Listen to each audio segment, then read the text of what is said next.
राधा वल्लभ श्री हरिवंश।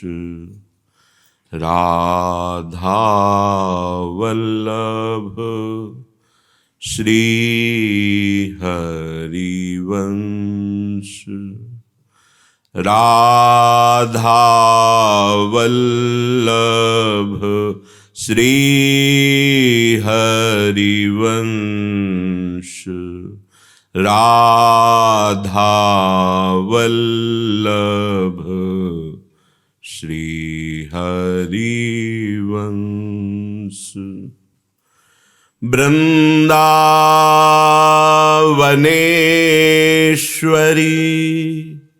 तवैव पदारविन्दम्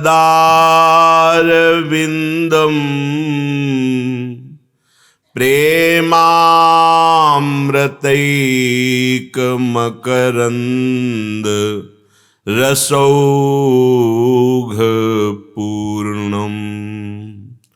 हृद्यर्पितं मधुपते स्मरतापमुग्रं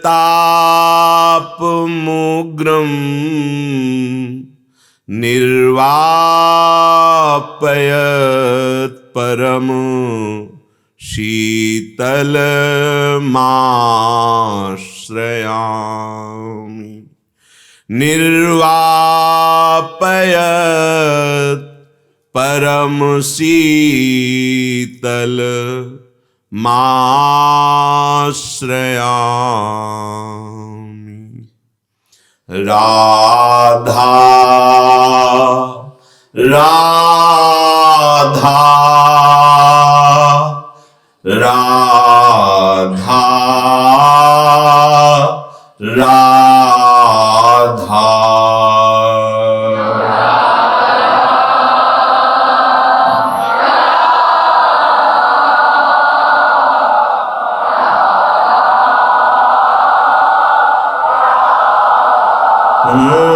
राधा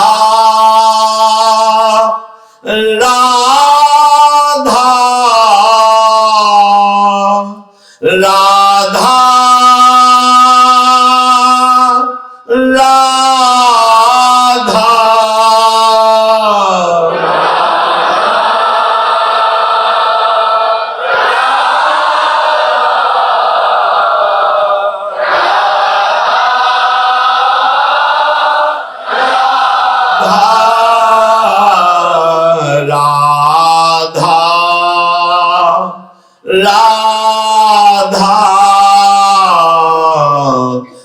राधा राधा।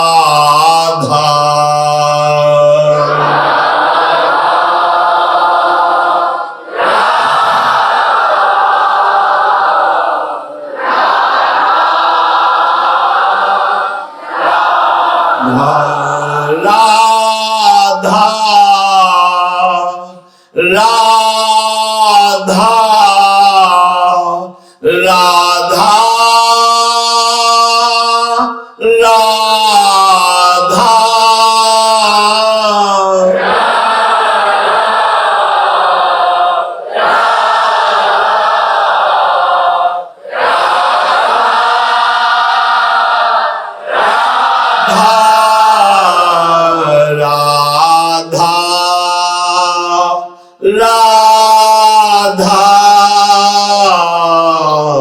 राधा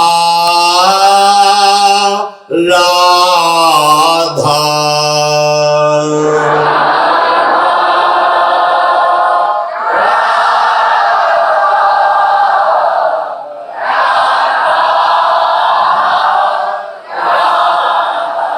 श्री राधा वल्लभ लाल की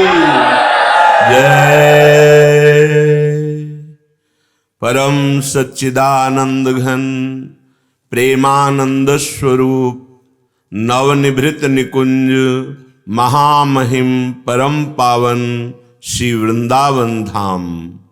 श्री वृंदावन धाम के लाडिले युगल चंद्र प्राणाराध्य श्री श्यामा श्याम जू समस्त हित परिकर निज परिकर।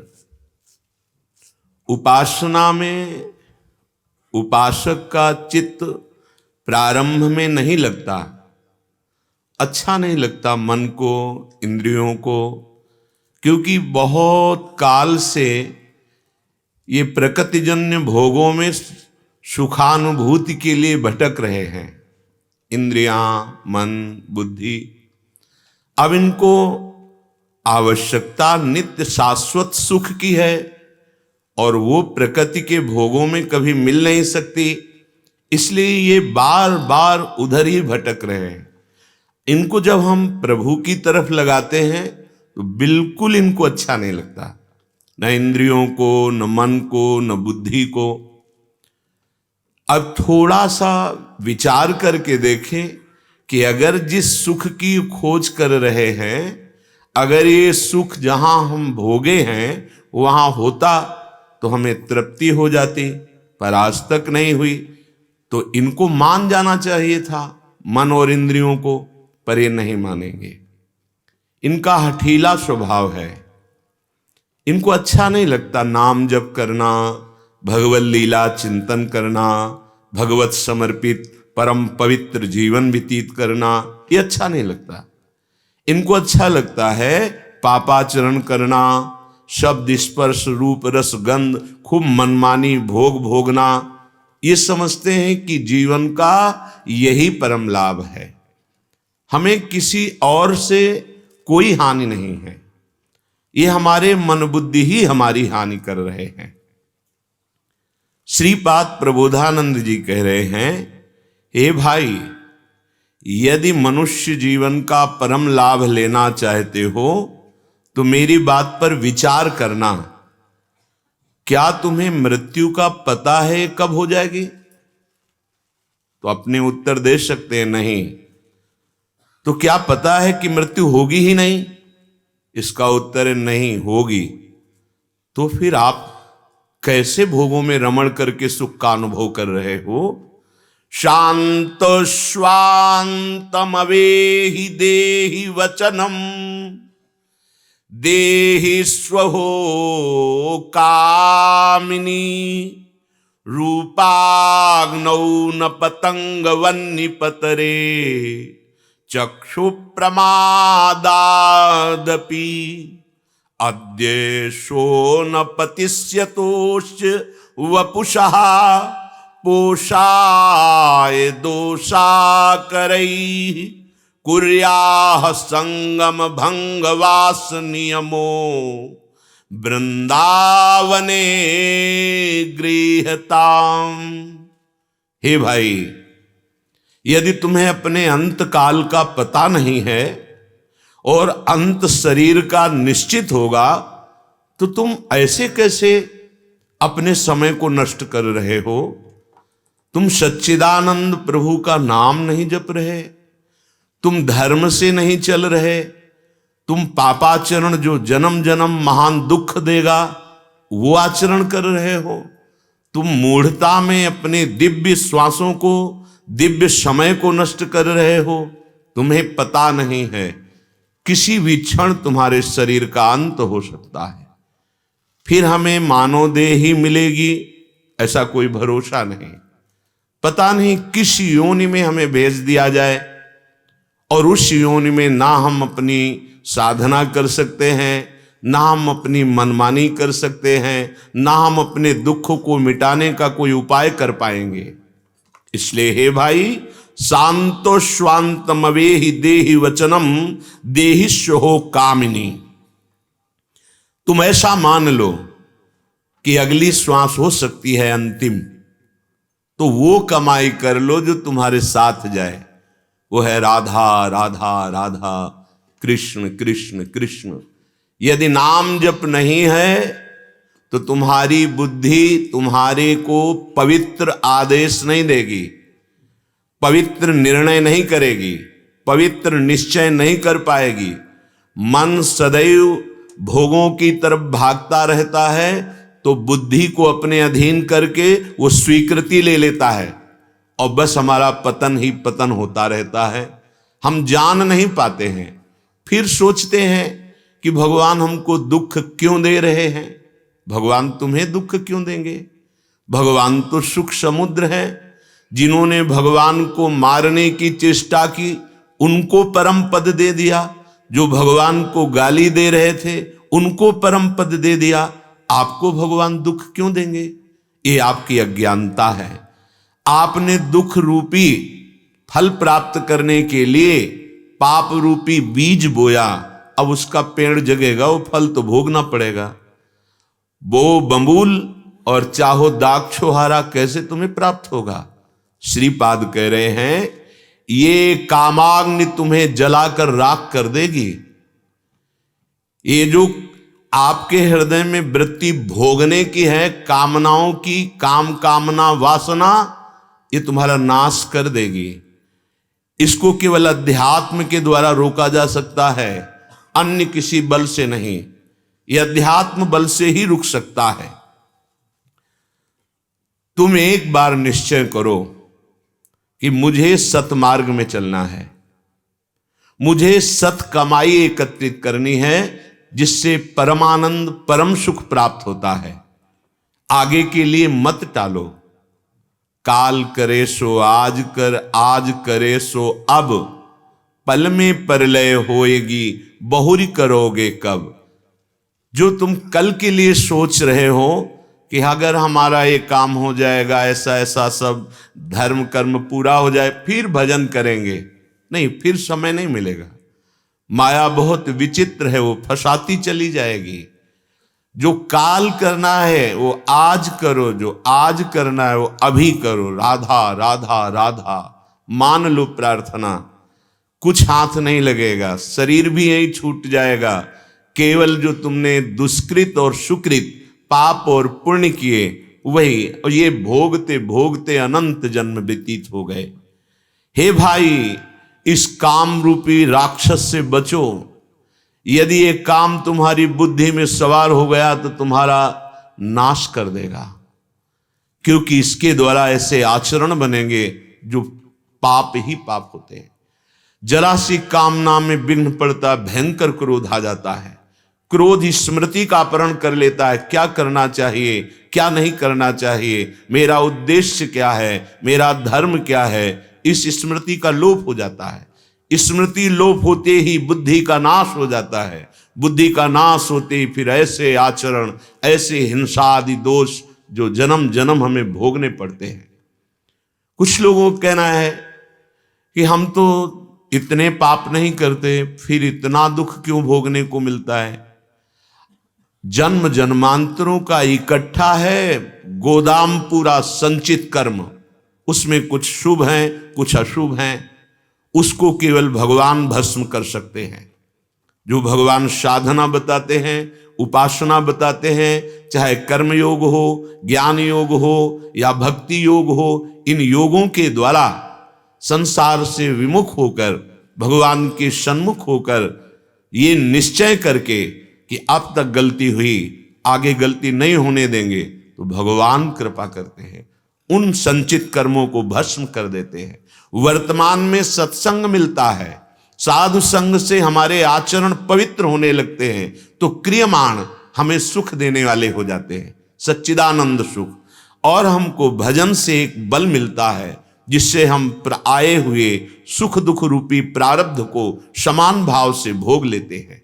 इसलिए उपासक को ये निश्चय करना है, जो गोस्वामी श्री तुलसीदास जी महाराज विनय पत्रिका में कह रहे हैं, अब लो न शानी अब न सही हो, राम कृपा भव निशा सिरानी, जागे फिर न दसे हो, अब लो न शानी अब न सही हो।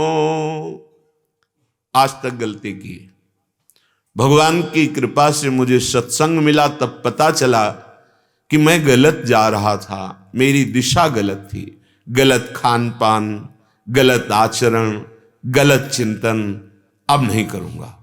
देखो यहां से प्रारंभ होता है सतमार्ग। इस पर तनिक भी देर मत कीजिए, ये अंदर से बैठा लिए, अब लो नशानी अब ना नशे हो। माना मेरे से गलती हो गई, हृदय से मानता हूं मेरे से गलती हो गई, लेकिन अब नहीं।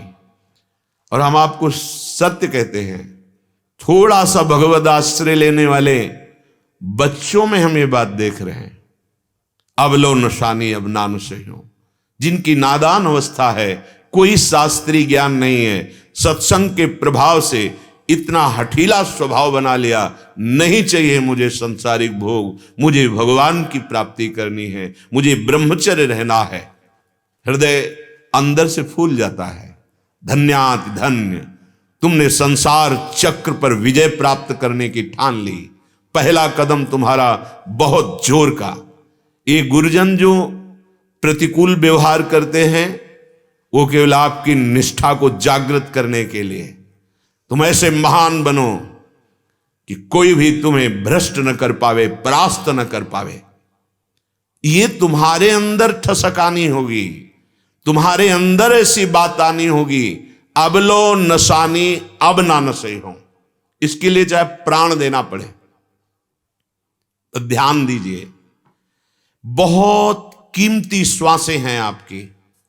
50 वर्ष से जो आपने कमाया, अंतिम श्वास हो पूरी संपत्ति दे दो कि 5 श्वासें बढ़ा दी जाए तो नहीं बढ़ेंगी। 50 वर्ष की श्वासों में कमाई हुई संपत्ति 5 श्वासें नहीं बढ़ा सकती। सोचो आपने क्या कमाया। अगर एक एक श्वास परम धन राधा नाम आधार, जाहि श्याम मुरली में टेरत और स्वयं सुमिरत बारंबार परम धन राधा नाम आधार। अगर आप राधा राधा राधा, अब ये अविनाशी बैंक में अविनाशी खजाना जमा हो रहा है, भारी से भारी पाप का नाश करके आपको महान पदवी महान सुख में पहुंचा देगा। गोस्वामी जी कह रहे हैं, पाए नाम चारु चिंतामणि, उर करते न खसई हो, अब लो नसानी अब न सही हो। भगवान की कृपा से सत्संग मिला, सत्संग से विवेक जागृत हुआ, अब मोह रूपी रात्रि खत्म हो गई। अब नहीं बिस्तर बिछाऊंगा भोगों का। बहुत सुंदर बात। अब मैं जग चुका हूं, ऐ इंद्रियों, ऐ मन, अब तुम मुझे भुलावे में डाल के पापाचरण नहीं करा सकते, क्योंकि मुझे सत्संग मिला और सत्संग से मेरे को ज्ञान प्राप्त हुआ कि मैं गलत दिशा में जा रहा था। अब नहीं, अब इस अज्ञान रूपी रात्रि में मैं नहीं सोऊंगा, अब मैं जाग चुका हूं। जगने का तात्पर्य ये ज्ञान सच्ची। जिन भोगों को आप सुख मान रहे हैं, केवल आपकी सोच है इसलिए सुख है। जो सुख है वो त्रिकाल में है, जो सुख नहीं है वहां त्रिकाल में सुख नहीं है। आज तक किसी को भी नहीं प्राप्त हुआ। श्रीमद् भागवत में बहुत से महान चक्रवर्ती सम्राटों के चरित्र हैं, जिनमें उन राज ऋषियों ने अपना अनुभव बताया है। भगवद विमुख पुरुष को संपूर्ण सृष्टि के भोग एक साथ मिल जाएं तो भी कभी तृप्ति नहीं होगी, क्योंकि इनमें सुख नहीं है। विश्वास मान लीजिए, ये आपको भी अनुभव में आने लगेगा। जब आप नाम जप करोगे, आप सत्संग सुनोगे, तो नाम जप और सत्संग का पहला प्रभाव होता है भोगों में अरुचि होना। दूसरा प्रभाव होता है शरीर संबंधियों में ममता का नाश हो जाना। प्रीति रहेगी लेकिन ममता का बंधन, मोह का बंधन नहीं रहेगा। तीसरा, अपने शरीर से परम भगवत कर्तव्य करते हुए उसके फल की इच्छा का त्याग करके शरीर से राग रहित हो जाना, बढ़ गए आप अध्यात्म की ऊंचाई में। कैसे बढ़ेंगे? तो बोले मुझे चिंतामणि मिल गई। चिंतामणि, जो हम चिंतन करें उसी फल को वो प्रकाशित कर दे। हमारे चिंतन किए हुए हमको ये मिले, हमको ये मिले, सब मिल जाएगा। गोस्वामी जी कह रहे हैं अगर आप नहीं चाहोगे तो भगवान मिल जाएंगे। क्या है चिंतामणि? पाए नाम चारु चिंतामणि, उर करते न खसई हो, अब लोन सानी अब नान सही हो। मुझे नाम मिल गया, आराध्य देव का नाम मिल गया, ये चिंतामणि है। इसे अब हृदय रूपी हाथ से जाने नहीं दूंगा। नाम जिह्वा में भी चले, नाम कंठ से भी चले और नाम हृदय से भी चले। अगर तीनों एक हो जाएं तो बहुत जल्दी लाभ मिले। इसीलिए कई बार प्रार्थना की है, ना बराबर सही तो अगर आप 5-10 मिनट का ये अभ्यास करें कि सामने आपके नाम लिखा हुआ है, वही आप पढ़ रहे हैं, वही आप अंदर से सुन रहे हैं, तीनों एक हो गए। वाकेंद्री उच्चारण कर रही है, श्रवणेंद्री सुन रही है और मन बार बार उसे लिख रहा है और नेत्रेंद्री उसे देख रही है। मतलब मन को भागने का चांस नहीं। इस पद्धति में मन नहीं लगता, लेकिन हमें लगाना होगा। अगर आप 5 मिनट का अभ्यास कर लें तो हजारों माला का फल 5 मिनट में आपको मिलेगा। विश्वास कीजिए, सामने लिखा उसी को बार बार लिख रहे हैं। कितना भावपूर्वक आप बड़े रंग बिरंगे अक्षरों से लिख सकते हैं। रा, बड़ा की मात्रा, धा लिखा, देख रहे हैं, आंख मूंदी है या आंख खुली, अंदर से सुन रहे हैं, राधा राधा। देखो इसका प्रभाव देखना।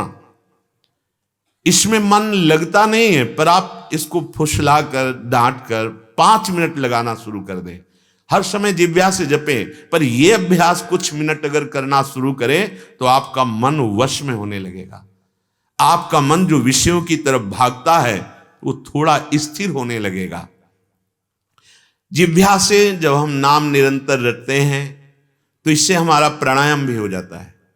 एक श्वास में हम अधिक से अधिक नाम ऊपर की तरफ खींचते हुए, फिर अधिक से अधिक नाम नीचे की तरफ छोड़ते हुए, आप ये समझो जितना योग के द्वारा जागृत होता है, कुंडलनी जागरण होना, षटचक्र का भेदन होना, जो जो भी लाभ है ये सब नाम से प्राप्त हो जाता है। नाम जापक को अलग से कोई साधन नहीं करना पड़ता, सब दिव्यताएं अपने आप हो जाती हैं। विश्वास मानिए, जब भगवान को अधीन कर लेता है नाम, तो फिर और सिद्धियां और क्रियाएं, इनके लिए आपको किसी और का आश्रय लेना पड़े नहीं। एकमात्र नाम, पायो नाम चारु चिंतामणि, उर करते न खसयो। हृदय से विस्मरण नहीं होना चाहिए नाम का।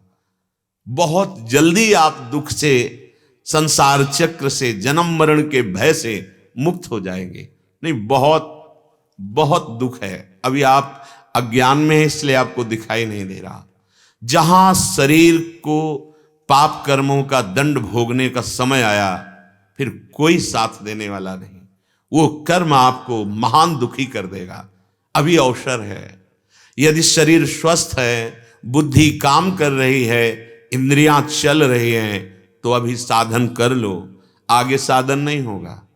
जहां शरीर रोग से ग्रसित हुआ, वासनाएं हृदय को ढक दिए, फिर तो बस चिंता, शोक, भय, नाना प्रकार की कल्पनाएं जो घबराहट पैदा कर दें, मान जाओ प्रार्थना, बच जाओगे। अभी जितना समय उतने से ही भगवत प्राप्ति हो जाएगी। विश्वास करो, भगवत प्राप्ति किसी क्रिया से नहीं होती, भगवत प्राप्ति लक्ष्य से होती है। जे ही हमने लक्ष्य बनाया, अब लो नशानी अब ना नशे हो। अब बहुत हो गया, मन इंद्रियों अब तुम्हारे अनुसार नहीं चलेंगे, अब सत्संग के अनुसार चलेंगे, शास्त्र के अनुसार चलेंगे, गुरुदेव के अनुसार चलेंगे। अब इंद्रियों तुम्हारे कथन के अनुसार मैं भोगों में नहीं जाऊंगा।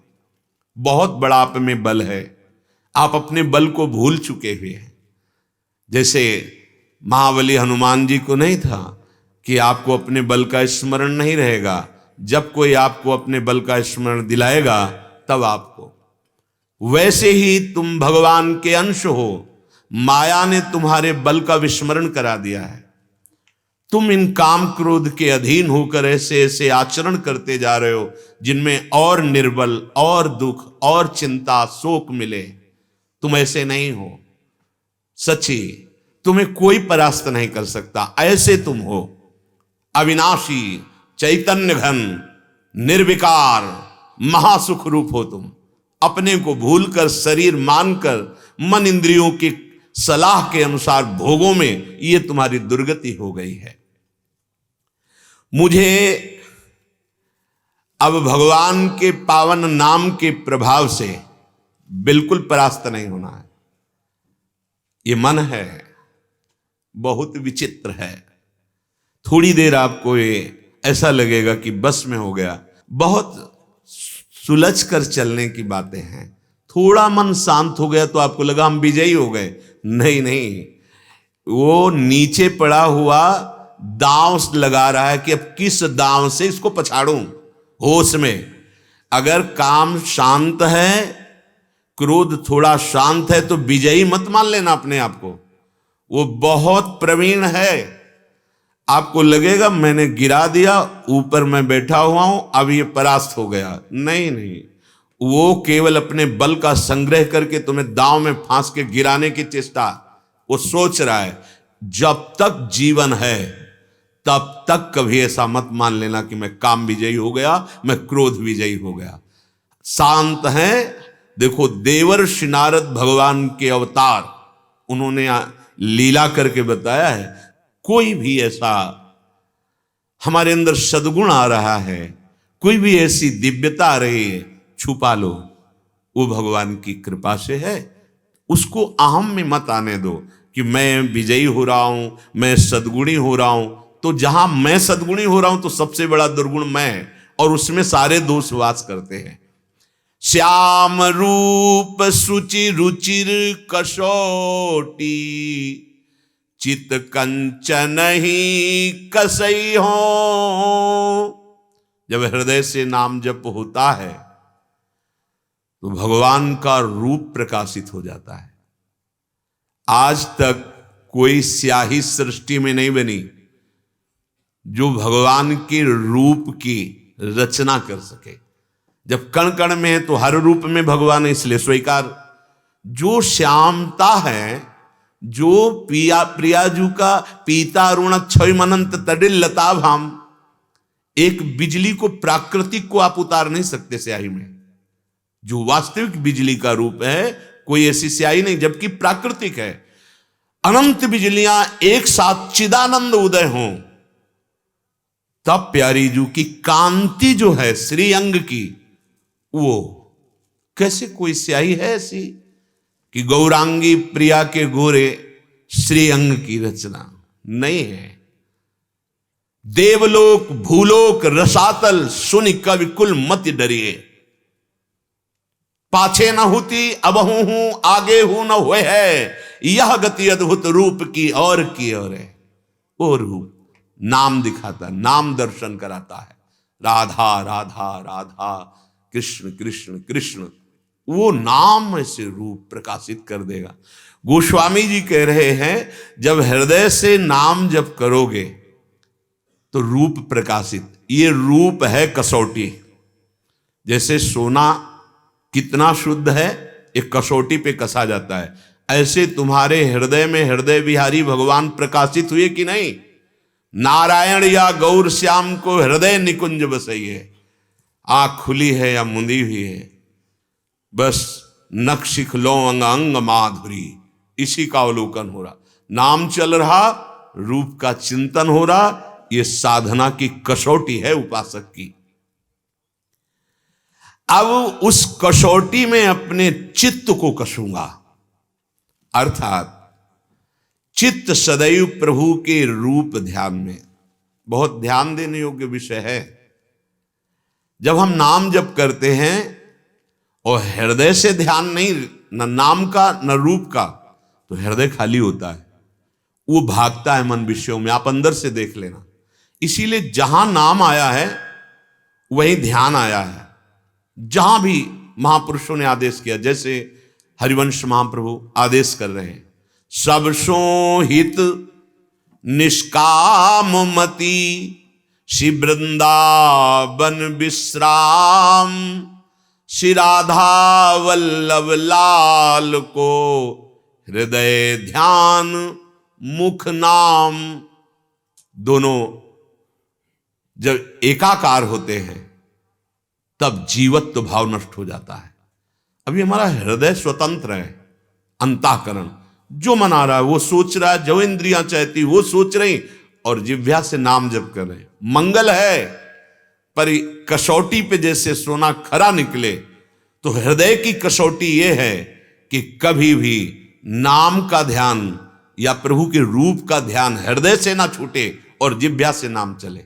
जैसे अशोक वाटिका में विराजमान सियाजू, नाम पाहरू दिवस निशी, ध्यान तुम्हार कपाट। नाम रात दिन जवान में पहरा दे रहा है, राम राम राम, और हृदय के दरवाजे बंद हैं, क्या उनमें राम रूप समाया हुआ है।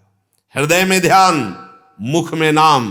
राधा वल्लभ लाल को हृदय ध्यान, मुख नाम, और स्वयं भगवान श्री हरि श्री कृष्ण चंद्रजू प्रकट भय महान प्रेमी जनों को प्रेम रस प्रदान करने के लिए। दास अनन्य भजन रस कारण।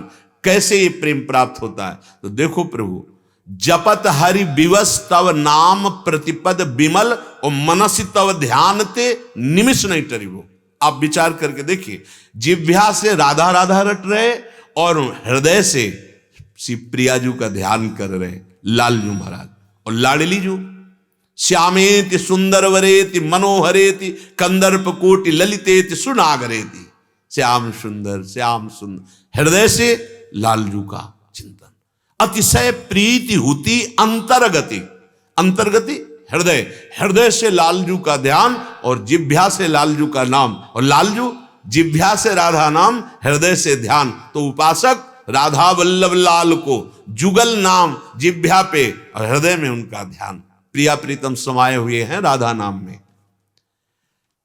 अगर आप अपने चित्त की साधना की कसौटी देखने की, चित्त की वृत्ति कहां है, यदि वो जगत में है, आप जिह्वा से नाम जप कर रहे हो, अच्छे साधक हो, आगे बढ़ना होगा। ये अभी स्थिति नहीं है। स्थिति एक एक चित्त की वृत्ति जो नाम जप कर रहे हो उस नामी के ध्यान में, और जिह्वा में नाम। ये अब खरा सोना है, अब इसमें मिलावट नहीं रह गई। अर्थात चित्त वृत्ति भगवद आकार। अब विश्राम की तरफ आप जा रहे हैं, अब जन्म मरण के चक्र का भेदन करने जा रहे हैं, अब जड़ चेतन की ग्रंथि को आप खोलने जा रहे हैं। जब चित्त में ध्यान और जिह्वा पे नाम। गोस्वामी जी कह रहे, श्याम रूप सुचि रुचिर कसौटी, चित कंचन ही कसई हो, अब लो नशानी अब ना नशई हो। पर बस जानी हस्यो इन इंद्रिन, निज बस हुए ना हसई हो, मन मधुकर पन कै तुलसी, रघुपति पद कमल बसई हो, अब लो नसानी अब ना नसई हो।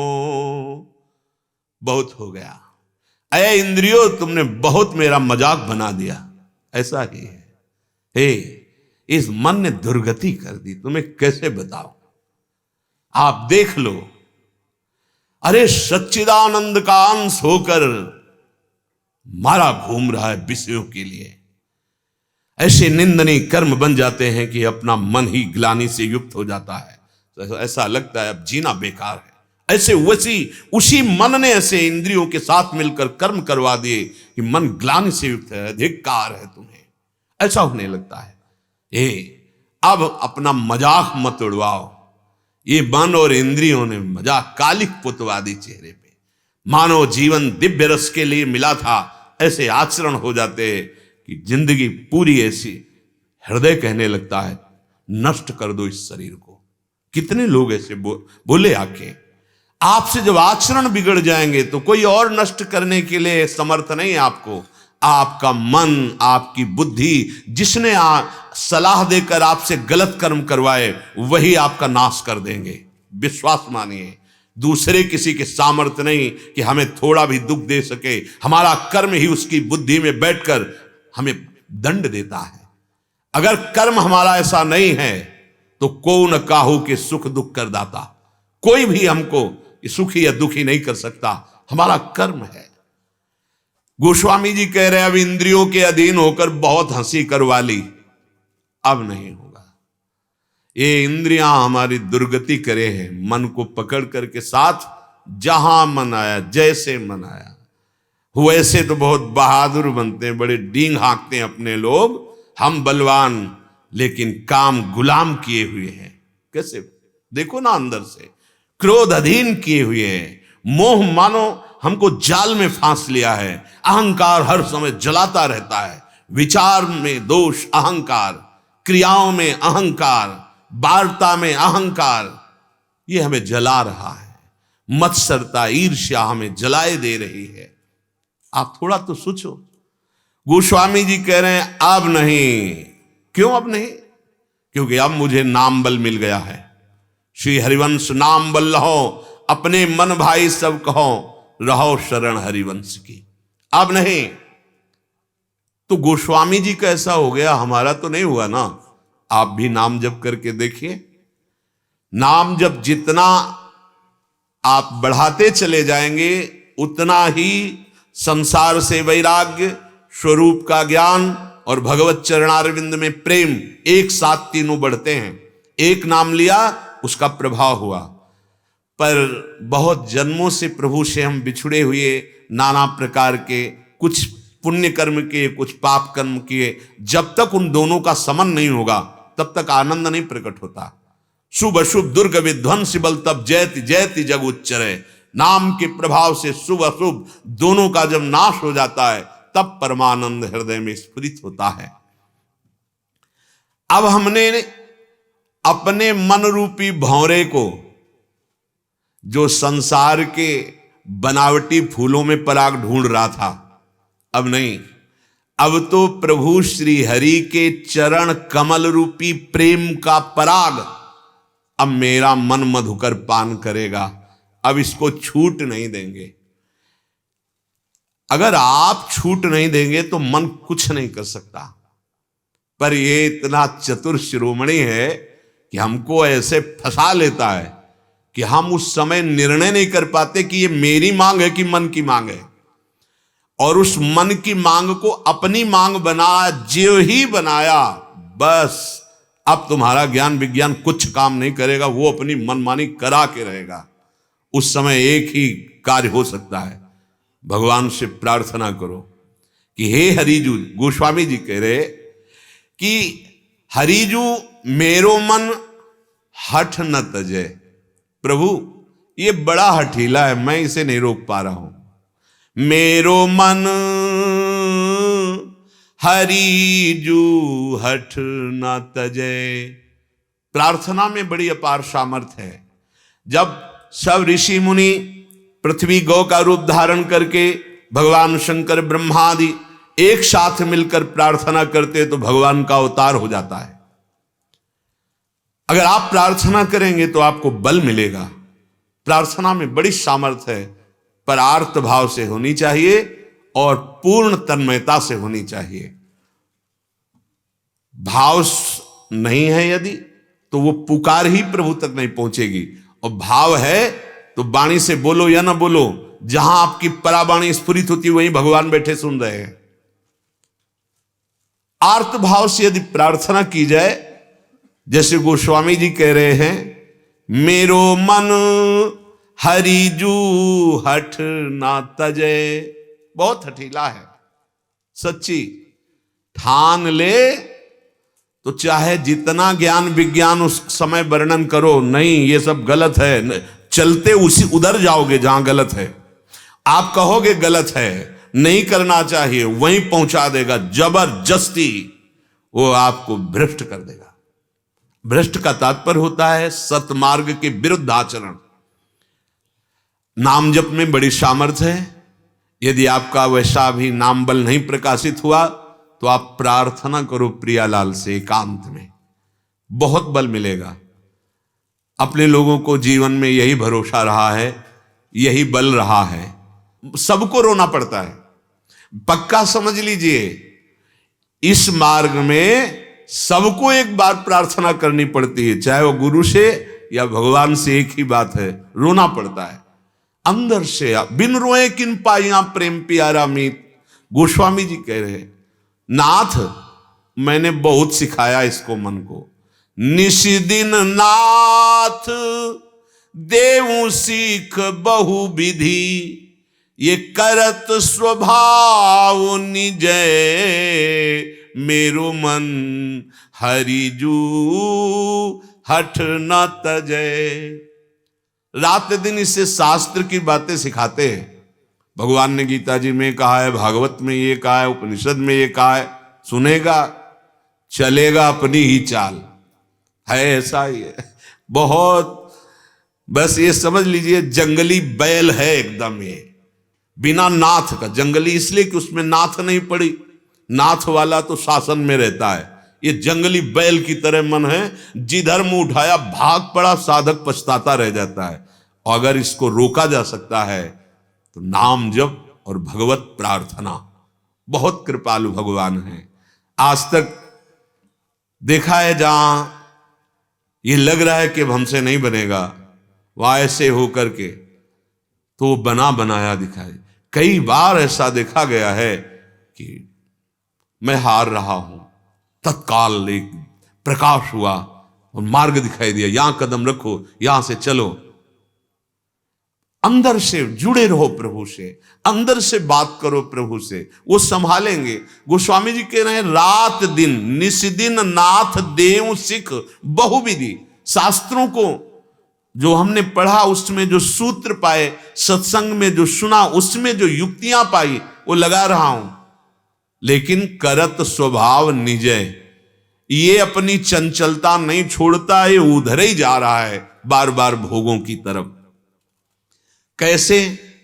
उदाहरण दे रहे हैं, ज्यों जुवती अनुभवती प्रसव अति, दारुण दुख उपजय, हुए अनुकूल विसारी सूल सठ, पुनि खल पति ही भजे, मेरो मन हरिजू हठ न तजे। जब गर्भ धारण करने के बाद प्रसव पीड़ा का भयंकर दुख होता है, स्वाभाविक, उस समय वो विचार करती है, नहीं अब नहीं। लेकिन जहां समय व्यतीत हुआ, दुख भूला, फिर वही। प्रभु ऐसा ही मेरा मन है। जब इसे ठोकर लगती है, अपमान मिलता है, दंड मिलता है, तब ये कहता कभी पाप नहीं करूंगा। ऐसा ये निकलता है, नहीं करूंगा, भूल के नहीं करूंगा। और थोड़ा समय विस्मृत हुआ, फिर वही पाप करने लगता है।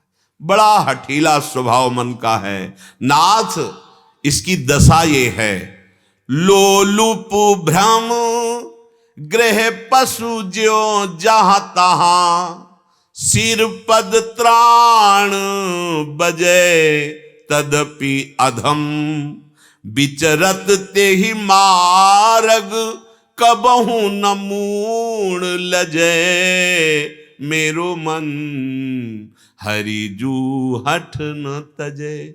गृह पशु कुत्ते को कहते हैं। यहां कह रहे, ये लोलुप होकर के ऐसे गंदे विषयों में भागता है, जहां ऐसी गंदी क्रिया करने के बाद गालियां मिलती हैं, दंड मिलता है, सजा मिलती है। पर ये पदत्राण माने होता पादुका, अर्थात जूता। ये मन हमको न जाने कैसे कैसे गंदे आचरणों में ले जा रहा है, रोज ठोकरे खाता है, पदत्राण बजती इसके सिर पर, फिर भी इसको ज्ञान नहीं हो रहा। नाथ, ये अधम मन मुझे असत मार्ग की तरफ ले जा रहा है, इसको लज्जा नहीं आ रही, बहुत बार समझाया, प्रभु हार गया। गोस्वामी जी कह रहे, हो हार्यो करी जतन विविध विधि, ये अतिशय प्रबल अजय, तुलसीदास बस हो ही तबहि, जब प्रभु पेरक बरजै, जब प्रभु पेरक बरजै, मेरो मन हरिजू हठ न तजै।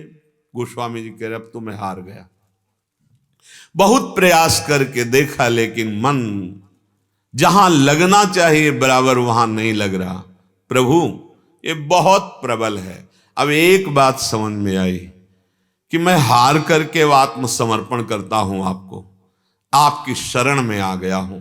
प्रभु अब आप ही रोक दो इस मन को।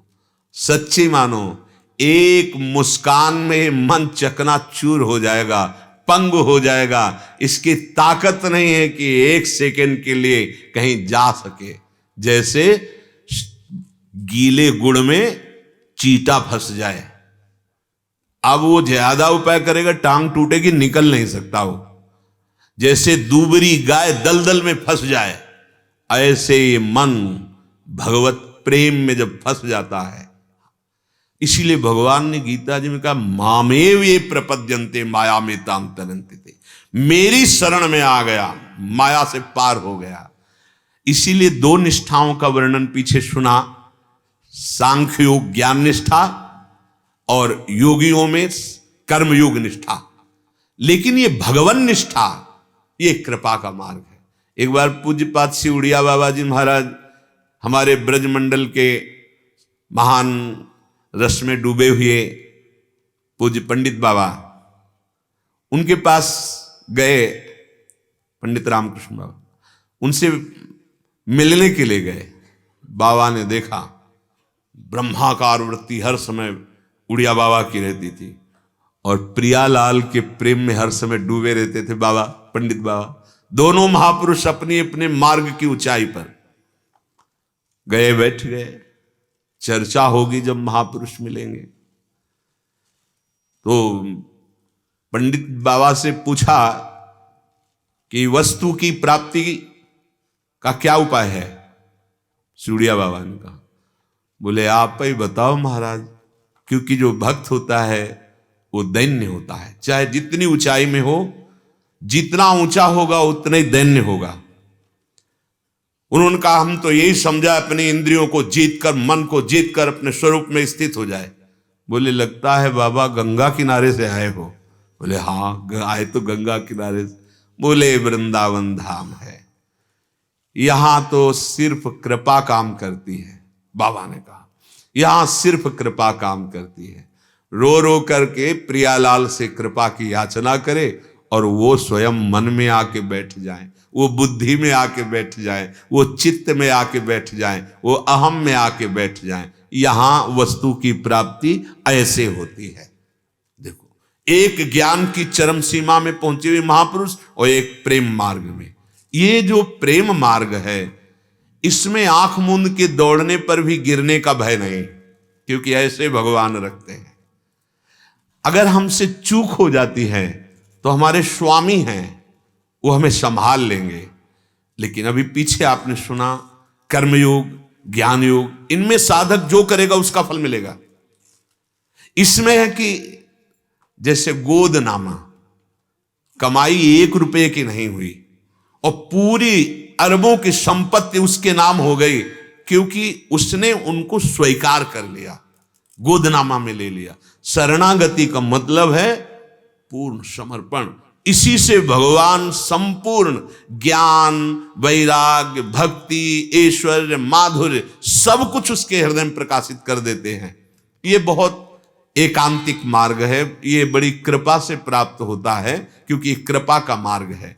गोस्वामी जी के मैं हार गया, जतन कर करके हार गया, ये बहुत प्रबल है मन, हे प्रभु अब आपको समर्पित करता हूं। तनुवांग मनोभिरमलई सोहम तवैवाश्रिता। ये शरीर, ये मन, ये वाणी और मैं स्वयं अब आपको समर्पित हूं, अब संभाल लेना मन को। ये बहुत सरस, बहुत सहज और निश्चित परम लाभ भगवत प्राप्ति कराने वाला मार्ग है। इसमें साधक का पक्ष नहीं होता, इसमें साध्य की कृपा का पक्ष होता है, इसलिए हमें जीत ही जीत मिलेगी, इसमें हार के चांस ही नहीं है। शरणागति में बिल्कुल नहीं। नामे भक्ता प्रणश्यति। देवर्षि नारद जी ने श्रीमद् भागवत में वर्णन किया है कि धर्म कर्म करने वाले का यदि कहीं मार्ग फिसल गया, भ्रष्ट हो गया, तो हो गया, वो हो गया। लेकिन यदि जो नाम जप शुरू किया है, भगवत भजन शुरू किया है, अभी कोई सिद्धि, कोई परिपक्व अवस्था नहीं है, शरीर छूट गया या वो गिर गया, तो क्या होगा?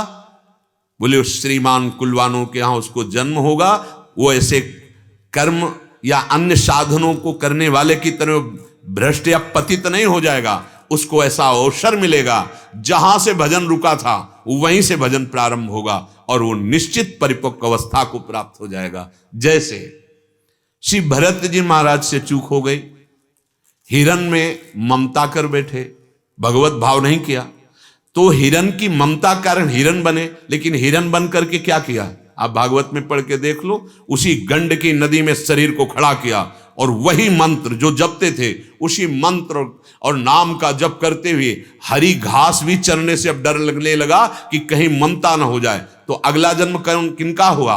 महाराज जड़ भरत का, जो ज्ञान की 5वीं भूमिका में, जन्म से ही 5वीं भूमिका में। ये देखो क्या हुआ, वहां ममता से लेकर यहां ज्ञान की 5वीं भूमिका तक जो स्थिति आई वो केवल कृपा से आ गई। नामे भक्ता प्रणश्यति। भजन जो है, भगवद आश्रय जो है, शरणागति जो है, इसमें कभी नाश नहीं हो सकता, इसमें कभी पतन नहीं हो सकता। जैसे आपने पीछे सत्संग में स्मरण कीजिए, अल्लाह जी और कोल्ह जी का चरित्र सुना था। पूर्व में वैराग्य लेकर संत भाव से भजन कर रहे थे, जंगल में बहुत सुंदर जहां वृक्ष वाटिका आदि थे, वहां देखा है कि राजा की पूरे परिकर सहित समाज उतरी, वहां बहुत शिविर लगे। अब वो वहीं थे, वो देख रहे थे सुंदर स्त्रियां, सुंदर भोग विलास, सब ऐसे आनंद, लौकिक विषय आनंद। उनके मन में आया कि बचपन से भगवत मार्ग में चला, कष्ट ही कष्ट सहता रहा, इनका जीवन बड़ा आनंदमय है, कभी भी भ्रम हो सकता है, ये माया धूल फेंक सकती है किसी को भी। इसीलिए शिव विरंचिका मोह को है बपुरान। अहंकार न करे, घमंड न करे कि हम बहुत आगे निकले हुए, नहीं नहीं, शिव विरंचिका मोहई। अपने तो अज्ञानी हैं, ज्ञानी नाम चेतांश देवी भगवती हिस्सा बलादा कृष्ण मोहाय महामाया प्रेक्षति। डरते रहो, यही डर ही डर हरिवंशी जिनो भ्रमई गुण सलिल पर। और हमारे हरिजू का एक स्वभाव है, यदि आपने ऐसा निश्चय कर लिया कि भजन से भी बढ़कर इसमें सुख है, एक बार आपको वो दिखाएंगे जरूर, देखो, अनुभव करो, क्योंकि बहुत कृपालु हैं। जो इच्छा करी हो मन माही, हरि प्रसाद कछ दुर्लभ नाही। पर साथ में कृपा भी होती है। अब उनका दूसरा जन्म जब हुआ तो बड़े भाई महाभागवत और ये छोटे भाई के रूप में, और इनका संबंध हो गया राजघराने से, वो इच्छा। अब वो वहां का राजकुमार और वो बिल्कुल एक जैसे, राजकुमार के प्राण थे ये दोनों साथ, वही भोग विलास जो देखा था वैसे ही राजसी खान पान वैसे ही सब। अब आप विचार की, एक इच्छा ने अगला जन्म दिया, अब वो वही जो देखा था वही सब भरपूर, लेकिन औषधि साथ में दी। बड़े भाई महाभागवत, भगवान का भजन करने वाले, और इनके अंदर पूर्व भजन के प्रभाव से अपने भाई में भगवत भाव था। मैं तो बहुत नीच अधम विषयी हूं, सब खाता पीता हूं, लेकिन मुझे ऐसे भाई मिले कि गर्व है कि वो भजनानंदी है, भजन करने वाले। ज्यादा टिकते नहीं थे पास, जहां दिखाई दे प्रणाम के, लेकिन अंदर से मानते थे कि मैं बहुत सौभाग्यशाली, मुझे ऐसा भाई मिला। एक दिन बड़े भाई बोले कि ए भाई, ये तुम्हारा जीवन देखकर हमारा हृदय जलता है कि तुम तो अपना सर्वनाश कर रहे हो। चलो हमारे साथ चलो आज और द्वारिकाधीश के दर्शन करो। वो इतनी श्रद्धा रखते थे, आज तक कभी आज्ञा नहीं की थी भाई ने, वो टालने वाले नहीं थे, इतनी श्रद्धा थी जी। पीछे चल दिए, मंदिर में गए, दर्शन कर रहे हैं तो बड़े भाई पद गा के सुनाया। ऐसा है, ठाकुर जी के दर्शन करने जाए, कोई पद आता हो तो गुनगुना कर वो सुन लेंगे, बहुत धीमे के स्वर में सुन लेंगे, चाहे उच्च स्वर से सुनाओ चाहे धीमे स्वर से सुनाओ, जरूर गाना। जैसे हमारे राजाधिराज हैं श्यामा श्याम, हम जब पद गाते हैं तो मुस्कुरा देते हैं। उनका यश गा के सुन, उन्होंने सुनाया और छोटे भाई से कहा, ए भाई सुनाओ ना, तुम भी कुछ सुनाओ। हम क्या सुनाए, हम तो आपकी कृपा से केवल दर्शन पा रहे, नहीं तो हम तो विषयी हैं, अधम हैं, हम तो नीच हैं, प्रभु के सामने खड़े होने लायक नहीं। कितनी बढ़िया, देखो अंदर वृत्ति कितनी बढ़िया है, ये पूर्व भजन का प्रभाव। बोले नहीं कुछ सुनाओ तो उन्होंने ब्रज लीला संबंधी पद सुनाया। वो ब्रज लीला प्रभु को बहुत, क्योंकि प्रेममयी लीला, भगवान द्वारिकाधीश बोल पड़े, वाह वाह वाह। सबने सुना कि मंदिर से आवाज आई, ठाकुर जी बोले, और अपने पार्षद से कहा, ये हमारी माला और ये प्रसाद वो पीछे जो खड़े हैं भगत जी के पीछे, उनको दे दो जाके। वो आए और कहा, भाई ये आपको, बोले नहीं भैया के लिए भेजा होगा, मैं तो अधम नीच, भला इसका अधिकारी मैं नहीं, मेरे भाई बाल्यावस्था से भजन कर रहे हैं, मैं तो कुमार्गामी हूं। नहीं नहीं, प्रभु ने आपको कहा है, आपको देने के लिए। बड़े भाई के मन में आया कि ऐसा क्या, हम तो जानते हैं हमारा भाई कैसा है, इतने दिन पद सुनाया, कभी वाह वाह प्रभु ने नहीं कहा, और ये ऐसे आचरण वाला प्रभु इसको प्रसाद दे रहे हैं। बार बार वो कह रहे हैं कि भैया को दीजिए, वो पुजारी जी कह रहे नहीं ये आपके लिए भेजा। अब बहुत गुस्सा आई उनको, क्योंकि उनका भजन इसी जन्म में शुरू हुआ है और उसका भजन पूर्व जन्म का है। और उनके अंदर इतनी गुस्सा आई कि जब आराध्य देव हमारा आदर नहीं कर रहे तो जीना क्या, गए समुद्र में छलांग लगाई कि मैं प्राण त्याग दूंगा। अब समुद्र में जे भी छलांग लगा के गए तो द्वारिकाधीश के दिव्य पार्षद उनको पकड़ करके दिव्य द्वारिकापुरी ले गए। अब तो सारा सुख मिट गया। दिव्य द्वारिकापुरी में द्वारिकाधीश जी के द्वारिकाधीश जी, आओ आओ विराजो, बैठाला, आज प्रसाद पाओ, यहीं पत्तल लगाएगी तो पात्र, उनको बड़ा सुख मिला कि आज भगवान के दर्शन और भगवान स्वयं अपने सामने भोग पवा रहे। कहा एक पत्तल और लगाओ। बोले प्रभु ये किसके लिए? बोले आपके छोटे भाई के लिए। फिर जल गए कि यहां भी उसका आदर, इस कोटि का आदर। तो उनके मन में ये सुख नहीं हुआ कि प्रभु के दर्शन हो रहे हैं। प्रभु यही कंचन तजना सहज है, सहज तिया का ने, और मान बड़ाई ईर्ष्या दुर्लभ तजनाए।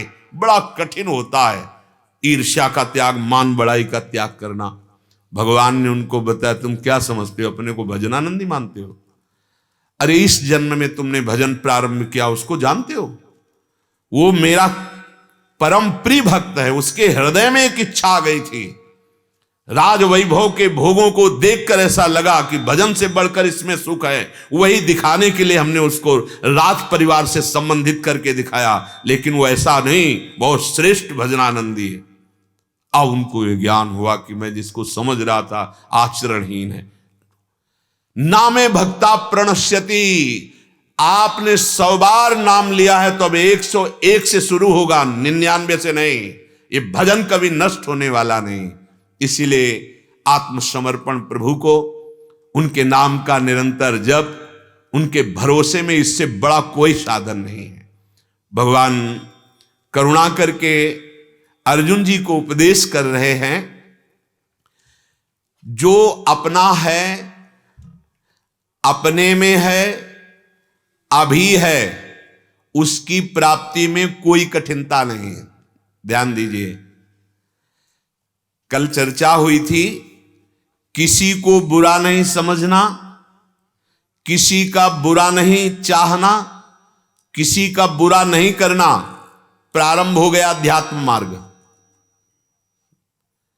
किसी का बुरा नहीं समझना, ये बहुत बुरा आदमी, बहुत ऐसे। किसी का बुरा नहीं चाहना। किसी ने प्रश्न किया था कि हम तो बहुत अच्छे आचरण करते हैं और हमको बहुत दुख दिया, तो जिन लोगों ने दुख दिया उनका बुरा कब होगा, कब वो दंड भोगेंगे? ये हमारा अध्यात्म सिद्धांत नहीं है। करत जे अनुशहन निंदक तिन्हु पे अनुग्रह। अध्यात्म कहां से शुरू होता है? अध्यात्म का तात्पर्य क्या होता है? इस संसार चक्र से मुक्त होना और महासुख में डूब जाना। यही तो तुम चाह रहे हो कि मरूं ना और परमानंद में डूबूं।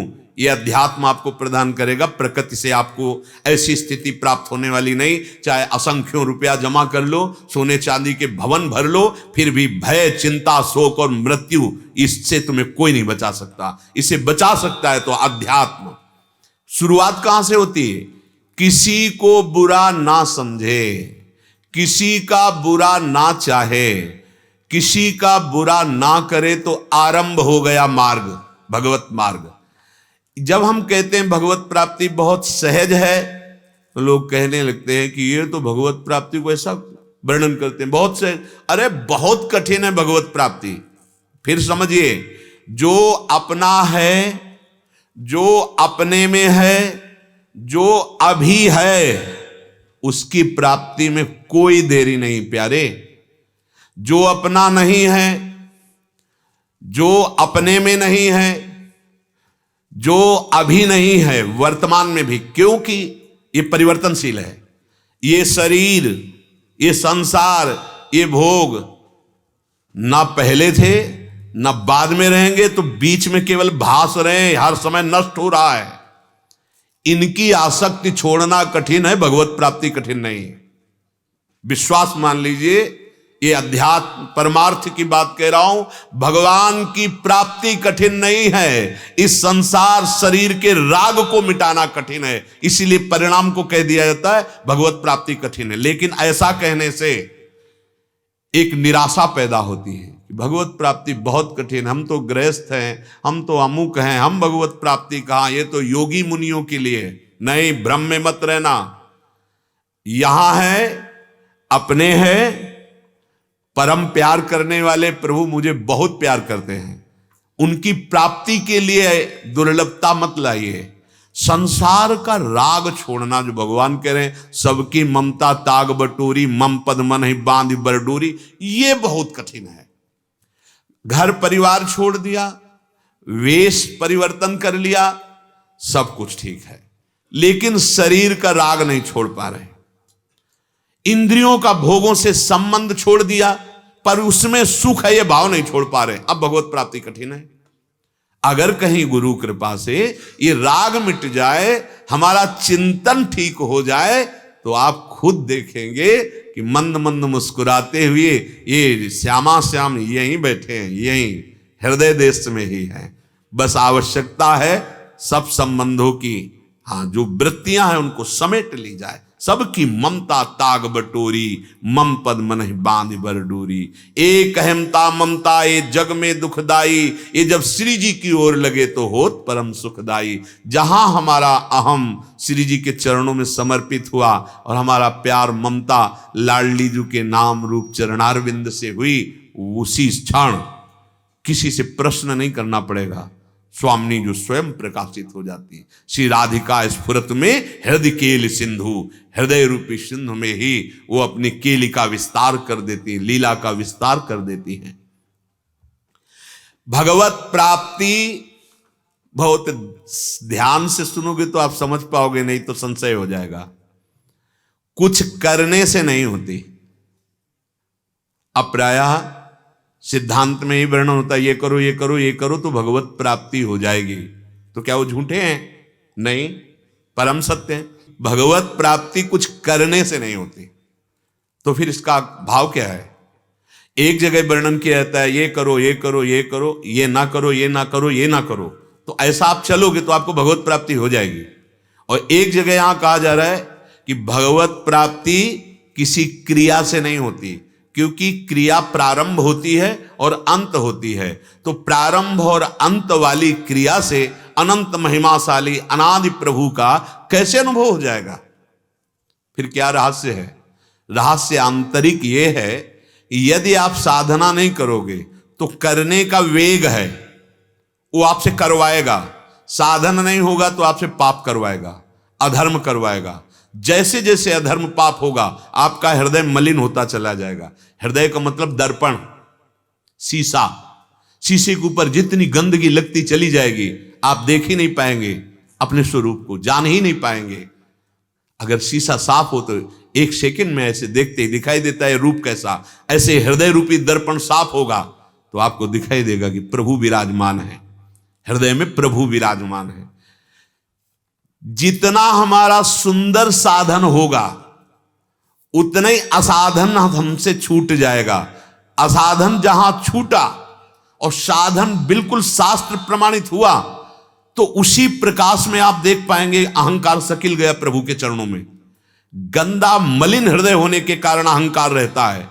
जहां निर्मल हृदय हुआ साधन करते करते तो मन और अहम ये दोनों प्रभु सावई मना कृष्ण पदार बिंदु प्रभु के चरणों में जहां समर्पित हुआ तो प्रभु थे, हैं, रहेंगे, यही हैं, अनुभव हो गया। कोई साधना से प्रभु उपजे थोड़ी है, वो पहले ही विराजमान है। सबके हृदय अछत अविकारी निर्विकार सच्चिदानंद प्रभु सबके हृदय में बैठे हैं। पर सकल जीव जग दीन दुखारी, आनंद सिंधु यहां बैठे तो सब दुखी क्यों हैं? फिर क्योंकि उनसे विमुख हैं और नाना प्रकार के पापाचरण कर रहे हैं, इसलिए दुखी हैं। तो क्या करें?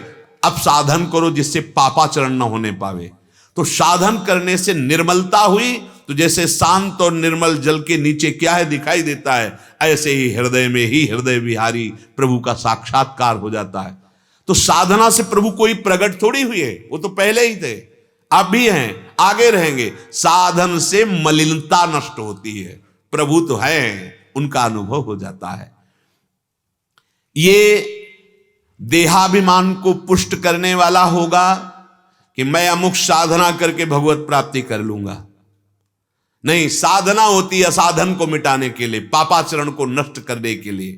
प्रत्येक क्रिया का आरंभ होता है, अंत होता है, तो उस अनंत का अनुभव इन क्रियाओं से नहीं होता। इसीलिए कहा गया है कृपा कृपा मोक्ष मूलम गुरु कृपा, भगवत साक्षात्कार गुरु कृपा। कृपा शब्द का परिचय अहंकार रहित होने पर होता है। मन क्रम वचन छाण चतुराई, तो भजत कृपा करी है रघुराई। श्री भगवान कह रहे हैं नहीं कश्चित क्षणमपि जातु तिष्ठत्य कर्म कृत कार्यते ह्रवशः कर्मो सर्वः प्रकृति जैर गुणैः। हे अर्जुन, कोई भी मनुष्य किसी भी अवस्था में क्षण मात्र भी कर्म किए बिना नहीं रह सकता, क्योंकि प्रकृति के परवश होकर सब प्राणियों से प्रकृतिजन्य गुण कर्म करवा ही लेता है। बहुत ध्यान देने योग्य विषय। चाहे कर्मयोगी हो, ज्ञान योगी हो या भक्ति योगी हो या कोई भी साधना मार्ग में हो, कर्म किए बिना नहीं रह सकता। नहीं कश्चित क्षणमपि, एक क्षण भी तुम कर्म किए बिना नहीं रह सकते। बड़ा भगवान सुंदर यहां संकेत कर रहे हैं। कश्चित क्षणम जातु, 3 शब्दों का प्रयोग किया। कश्चित भगवान कहते हैं कि कोई भी हो कर्म किए बिना रह ही नहीं सकता, चाहे वो ज्ञानी हो या अज्ञानी हो, चाहे वो जिस मार्ग का पथिक हो, कर्म किए बिना एक क्षण नहीं रह सकता। ज्ञानी का अपने कहलाने वाले शरीर के साथ कोई संबंध नहीं रहता, फिर भी उसके कहलाने वाले शरीरों से, शरीर और शरीरों, स्थूल शरीर, सूक्ष्म शरीर, कारण शरीर, इन तीनों से प्राकृतिक क्रियाएं होती ही रहती है। वो संबंध नहीं रखता, निष्क्रिय स्वरूप का बोध हो गया है, पर ये प्रकृतिजन्य रचना जो स्थूल शरीर, सूक्ष्म शरीर, कारण शरीर, इनमें क्रियाएं होती रहती है। एक क्षण भी नहीं बिना क्रिया के कोई रह सकता।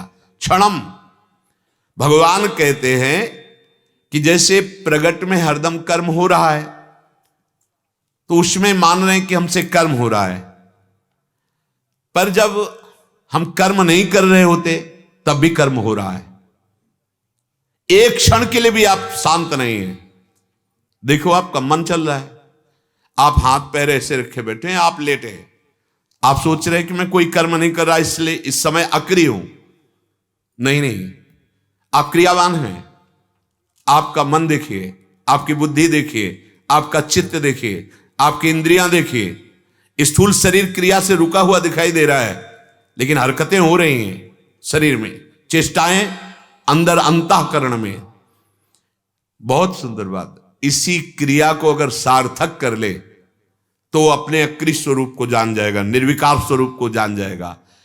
जागृत अवस्था में स्थूल क्रियाएं तो सबको दिखाई देती है, पर स्वप्न में भी क्रियाएं होती है ना। स्वप्न में केवल एक मन होता है और कुछ नहीं होता। स्वप्न में एक मन ही माया के पर्दे पर पूरी रचना करता है, त्रिगुण पर्दा। भयावह स्वप्न, भोग का स्वप्न या भक्ति का स्वप्न, सतोगुण, रजोगुण, तमोगुण, ये पर्दा है माया का। उसी पर्दे में मन ही मित्र बन जाता है, मन ही शत्रु बन जाता है, मन ही भोग बन जाता है, मन ही भोगने वाला बन जाता है, मन ही मरने वाला बन जाता है, मन ही मारने वाला बन जाता है। कुछ नहीं होता एक मन के सिवा। योग वासिष्ठ में वर्णन है, मन के सिवा कुछ नहीं होता। और अष्टावक्र गीता में भी अष्टावक्र जी ने यह वर्णन किया। एक बार महाराज जनक जी ने स्वप्न देखा कि उनका राज्य छिन गया है, कई दिनों से उनको भोजन नहीं मिला। भूख से व्याकुल होकर के उन्होंने भिक्षा मांगी, उसमें कुछ दाल चावल मिला। उसको एक मिट्टी के हांडिया में उपले बिन करके उसको पकाया। अभी वो पूरी पक ही नहीं पाई थी कि दो सांड लड़ते हुए आए और वो फूट गई और सब मिट्टी में बिखर गई। भूख से व्याकुल होकर के वो पुकार पड़े, अब क्या करूं। आंख खुल गई तो देखा राज सैया पर पड़े हुए, अभी तो थोड़ी देर पहले ही सुंदर सुंदर व्यंजन पाए थे। ये क्या था? ये सत्य कि वह सत्य जो अभी देख रहा था वो सत्य था, या ये इतनी व्याकुलता हुई कि जब जगे तो देखा राजमहल पे शैया पे। अभी मैं भूख से व्याकुल हो रहा था, अभी ये दृश्य आया तो ये सत्य था, ये या सत्य। सभा में गए, बड़े बड़े विद्वान ज्ञानी जनों के बीच में प्रश्न किया, यह सत्य कि वह सत्य। अब थोड़ी व्याख्या कर देते तो उसका, पर वो केवल इतना ही बोलते थे। अष्टावक्र के पिताजी भी थे, वो वहां नियम रख दिया गया था जब तक प्रश्न का उत्तर नहीं होगा महल से कोई बाहर नहीं होगा। हर सुविधा होगी पर घर तभी जा सकता है जब प्रश्न का उत्तर हो। यह सत्य कि वह सत्य, कोई उत्तर नहीं। एक बार खेल खेल में अष्टावक्र जी को बालकों ने कह दिया कि बहुत चतुर और विवेकवान बनते हो तो अपने पिता को मुक्त करवा के लाओ ना महाराज जनक जी के यहाँ। तो वो माता के पास गए, कहोड़ मुनि इनके पिता का नाम था। उन्होंने कहा कि हमारे पिता को कोई नजरबंद की हुई है, किस कारण? बोले बस चर्चा मत करो। उनको लगा बेटा है वो भी वहीं, और वहां नियम है अगर उत्तर नहीं दिया तो सब सुविधाएं होंगी, सब आपका सम्मान होगा, लेकिन आप घर नहीं जा सकते। अष्टावक्र जी ने कहा मां विश्वास करूं, मैं पिता को सादर लेके आऊंगा, आप मुझे आदेश करो। वो 8 जगह से टेढ़े थे और पिता के हिसाब से पिताजी वेदों का गान कर रहे थे तो उनके उच्चारण में स्वर भंग हो गया वैदिक सिद्धांत से। तो गर्व से बोल पड़े, पिताजी ऐसे नहीं ऐसे। तो मुड़ करके देखा और कहा कौन बोला? मतलब वेदों में पारंगत ऐसे ब्रह्म ऋषि को टोक कर दिया। बोले आपका पुत्र बड़ा टेढ़ा है, मतलब अभी गर्भ में ही हमको उपदेश देने लगा। एकदम आवेश आया और भगवत लीलावत उन्होंने ऐसा कहा तो 8 जगह से टेढ़ा हो गया। अब एक दो झटका कोई मारता हो तो स्वरूप बदल जाता है। 8 जगह से टेढ़े जीव सभा में गए तो सब एकदम हंस पड़े, नवीन अवस्था और 8 जगह से टेढ़े। उनका हमने तो सुना था कि यहाँ ज्ञानियों की सभा बैठती है और मुझे तो केवल चमड़े की पहचान और हड्डियों की पहचान करने वाले लोग दिखाई देते हैं। जनक जी ने कहा, ऋषि कुमार, एक वलकल की केवल लंगोटी, ऋषि कुमार आप ऐसा कैसे ऐसे विद्वानों का अपमान कर रहे हो? तो उनका विद्वान ज्ञानी इस सभा में हंसे क्यों? बोले आपकी चाल और आकृति देखकर। हाँ, तो ढांचा मांस चमड़ा और हड्डियों से ही तो बना हुआ है ना। ज्ञानी की दृष्टि तत्व में होती है या हड्डी मांस और त्वचा में होती है? सब पूरी सभा सन्न रह गई। एक नौ किशोर ऋषि बालक सबके मुख बंद। हाँ बोल जनक, बोल, तेरा क्या प्रश्न है? उनका यह सत्य कि वह सत्य? बोले ना यह सत्य न वह सत्य। जिस समय तू जागृत में था तो स्वप्न मिथ्या आया, और जब तू स्वप्न में था तो जागृत मिथ्या हो गया। जो कुछ क्षणों में मिथ्या हो जाता है वो सत्य कैसे होता है? जो सत्य होता है वो त्रिकाल सत्य होता है। जनक जी खड़े हो गए और हाथ जोड़कर चरणों में और कहा, मैं गुरु रूप से आपका वरण करता हूं। तो उनका जो ब्रह्मबोध है तो तैयार भूमि है, बस घोड़े की रकाब पर पैर रखकर जितने में घोड़े में चढ़ा जाता है उतने में स्वरूप बोध करवा दूंगा। और जनक जी को करवा दिया। जनक जी जानते हो कौन है? सुखदेव जी के गुरु। अष्टावक्र जी कौन है? जनक जी के गुरु। हे, ये भगवत मार्ग है। स्वीकृति से बहुत जल्दी यहां काम बनता है। अगर हम क्रियाओं से देखें तो हम कभी भगवत प्राप्ति नहीं कर पाएंगे, क्योंकि 3 गुणों का प्रवाह बहता रहता है। जैसे स्वप्न में एक मन के सिवा कुछ नहीं था, वही मन दुख बना, वही सुख बना, वही लाभ, वही हानि। ऐसे जागृत में आपका सपोर्ट और मन ये मिलकर के हमको फंसा दिया। सच्ची मानना, जैसे स्वप्न में सैकड़ों लोगों ने हमें घेर लिया और लाठी से पीट रहे हैं। वो सैकड़ों केवल मैं ही मैं था, दूसरा नहीं था प्यारे। वो वस्तुएं, वो पदार्थ, वो सब भय या सुख केवल मैं था मन के साथ और कुछ नहीं।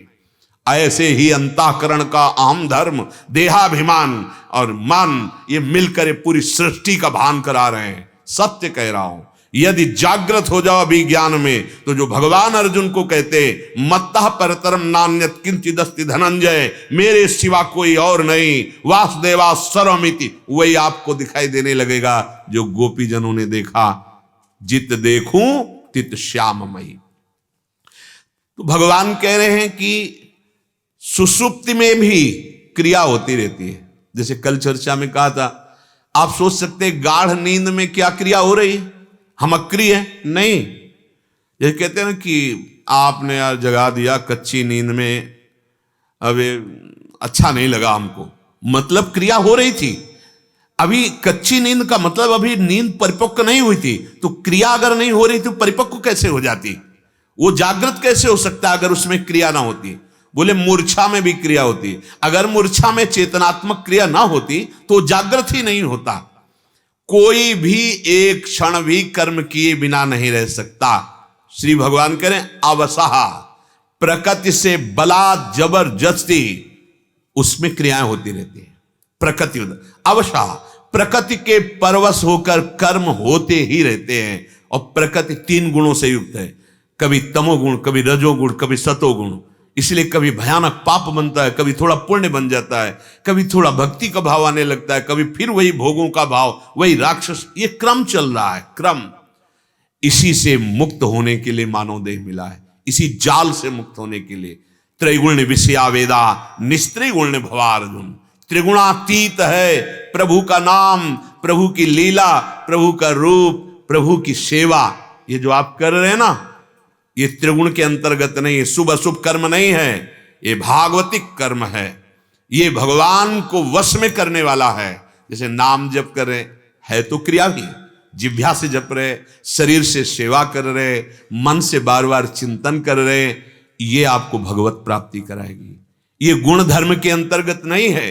भगवान का नाम, भगवान का रूप, भगवान की लीला, भगवान का धाम, ये त्रिगुणातीत है। नहीं तो परवश होकर जबरदस्ती तीनों गुण आपसे कर्म कराते रहेंगे। आप देख रहे हैं, अगर आपसे निषिद्ध कर्म हो रहे हैं तो आप साधक हैं ही नहीं। साधक नाम जप के प्रभाव से निषिद्ध कर्म को रोकता है। ऐसा नहीं कि हम परवश होकर जो मन कहे सो वही करते चले जा रहे हो। साधक नहीं, विषयी है, वो परमार्थ का पथिक नहीं हो सकता। जो मन में आया तो जबरदस्ती मन करवा लिया, ऐसा नहीं है। भूल न दे कुमारक पाऊं, तुम्हारे नाम जप में कमी है, तुम ढील दे रहे हो, छूट दे रहे हो अपने मन को। तुम्हें मनोरंजन अच्छा लगता है, सांसारिक भोगों में मनोरंजन करना अच्छा लगता है, आप बहुत त्रुटि कर रहे हैं। कोई भी परमात्म प्राप्ति के मार्ग में चलने वाला साधक निषिद्ध कर्म कर ही नहीं सकता, चाहे वो गृहस्थ हो चाहे विरक्त हो। निषिद्ध कर्म जिसे रोका गया कि ये नहीं करना चाहिए, ज्ञान ही नहीं रह रहा है कि हमको क्या करना है क्या नहीं करना है। बड़े भाग्यशाली हैं जो शास्त्र स्वाध्याय करते हैं, सत्संग सुनते हैं, फिर उसका मनन करके निर्णय करते हैं कि ये करना चाहिए ये नहीं करना चाहिए। भगवान ने यहां वर्णन किया कि केवल स्थूल शरीर की क्रियाओं की ही गणना नहीं है, सूक्ष्म शरीर और कारण से सब क्रियावान है।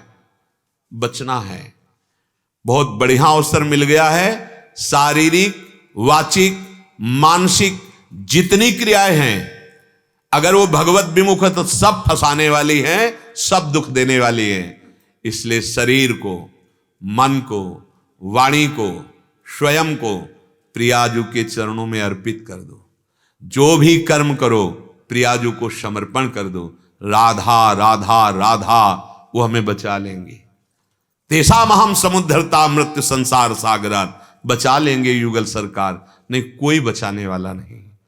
हमारे कर्मों में इतना बल नहीं है कि वो हमारे संचित कर्म को भस्म करके, क्रियमाण को निष्फल करके, प्रारब्ध को निष्प्रभावित कर दें। ये केवल लाडली जू की कृपा से। इसलिए सबसे प्रार्थना है, जिनके कानों में शब्द पहुंच रहे हैं, क्यों में वो छोड़ो, भगवद आश्रित होकर राधा राधा राधा जपो। जो भी नौकरी व्यापार व्यवहार कर रहे हो वो प्रभु को समर्पित कर दो, इसी जन्म में काम हो जाएगा। ये ऐसा साधन है, आश्रय इसी जन्म में। अगर कहीं कुछ ऐसा, तो फिर जो अगला जन्म होगा बहुत पावर, ऐसे सानिध्य मिलेंगे जिससे निश्चित भगवत प्राप्ति हो जाएगी। अब हमारा पतन नहीं हो सकता क्योंकि हम प्रियालाल की शरण में हैं। शेष चर्चा आगे। श्री राधा वल्लभ लाल की।